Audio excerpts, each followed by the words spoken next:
Back with you now here on the news feed late night, and we continue our conversation. The ANC in the North West, the interim provincial committee there, temporarily suspending its former chairperson, Supra Mahumapelo. On top of this suspension, the presidency spokesperson, Khusela Diko, has also been told to step aside. She will vacate her position as a member of the ANC Gauteng Provincial Executive Committee after being found guilty of bringing the party into disrepute by the Provincial Disciplinary Committee. Are we finally seeing the implementation of the step-aside rule? ANC veteran Paulo Jordan joins me now to unpack this a little bit further. Dr. Paulo, good evening, and thank you very much for your time tonight here on the Newsfeed Late Night. First and foremost, let's talk exactly about the application of the step-aside rule.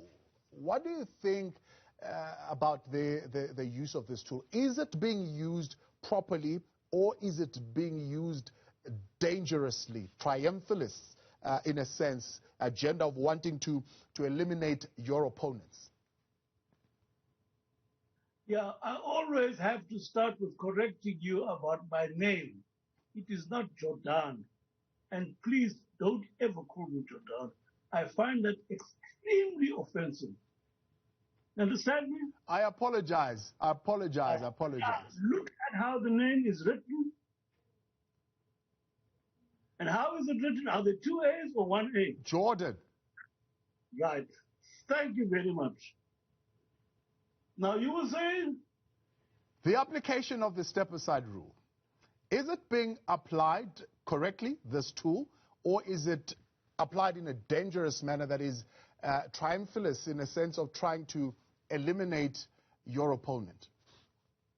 No, I don't think it is being used dangerously.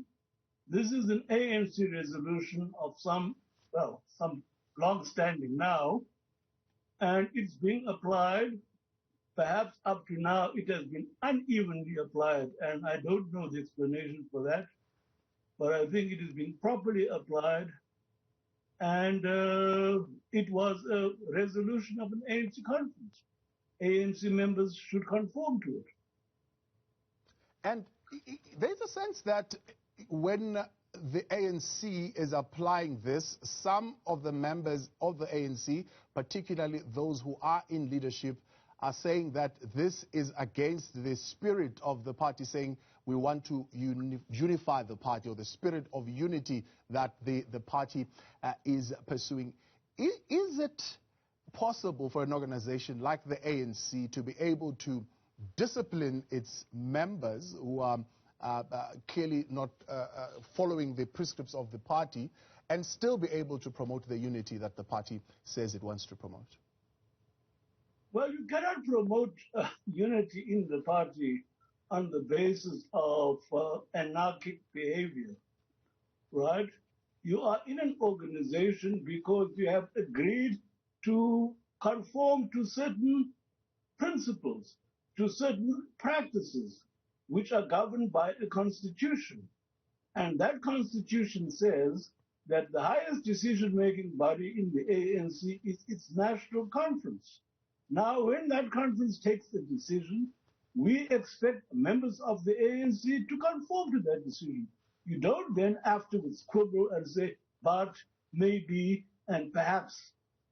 You see, you conform to the decision of the conference, because those are the terms on which you join the ANC. And if you cannot accept those terms, then you walk out of the ANC, as many other people have done in the past. There are those who are saying, well, I will not walk out of the ANC. In fact, I will die in the ANC. ANC is my party. But what I will do, though, is challenge, for example, the reports coming from the Integrity Commission, or even challenge the report from the disciplinary committees. No, you can't. You can't do both, you see.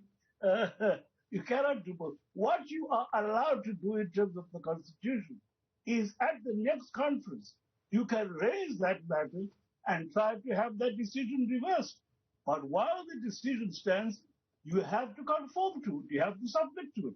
That is in the Constitution of the ANC. When you joined it, that is what you said you would do. And if you find now that, well, I can't do that anymore, then you have to walk. I mean, it's as simple as that. I mean, if I convert to Catholicism, for example, tomorrow, right, I have to accept certain things, about the status of the Pope, about the status of cardinals, about the status of archbishops and bishops, and my parish priest. I can't then tomorrow say, no, when I went to confession, I didn't like what the parish priest said, and I'm not going to do that. You can't. Those are the terms on which you join the Catholic Church. And of course, once you start breaking those rules, the church will say, well, walk. And in fact, you should walk. And it's exactly the same with a movement like the ANC. You don't join it not knowing what you're doing. You know exactly what you are doing. You read its constitution, you say, yes, I accept these principles. Then once you have accepted them, you have to go along with what they say. I'm not saying you will always agree. There might come a time when you don't agree. Then you say, well, I can't accept these terms anymore. And you take your club and you leave. Simple as that.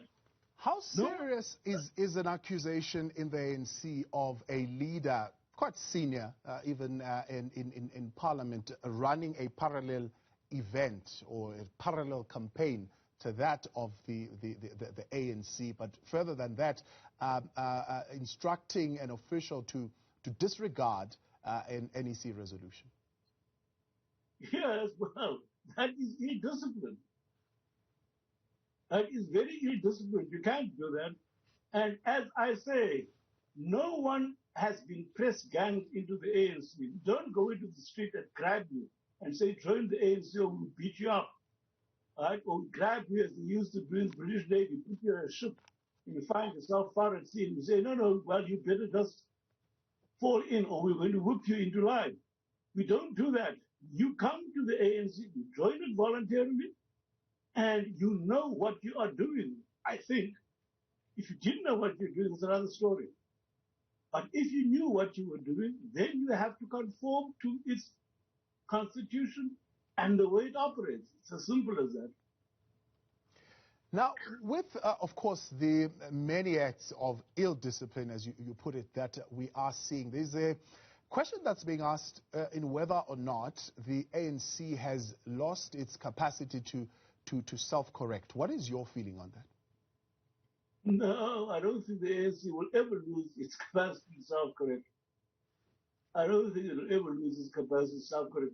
What I think we are seeing is an internal struggle in the ANC about the issue of discipline. And there are some people who just won't submit to the movement's discipline. And as I say, if you find you can't submit to it, we did not press gang you into the ANC.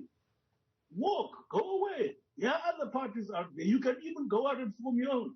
Other people did that. ANC veteran Paulo Jordan, appreciate your time. Thank you very much for joining us tonight here on the Newsfeed Late Night.